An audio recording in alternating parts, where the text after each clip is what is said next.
આત્માનું જ્ઞાન શુભ ભાવને જાણતું નથી, પણ ઇન્દ્રિય જ્ઞાન શુભાશુભને જાણે છે.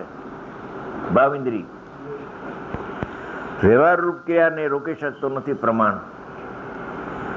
તેથી પ્રમાણ આત્માને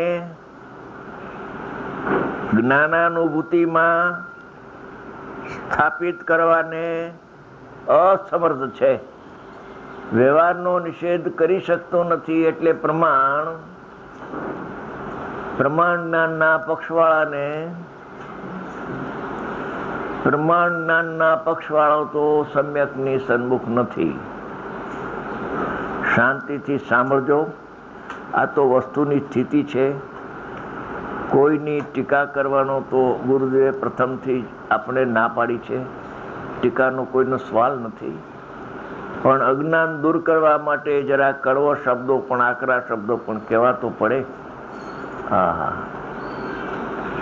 કે છે નિષેધકપણાનો અભાવ હોવાથી તે વ્યવહાર રૂપ ક્રિયાને રોકી શકતો નથી. તેથી પ્રમાણ આત્માને સમ્યક દર્શન થવામાં હેતુ બનતું નથી, કારણ બનતું નથી.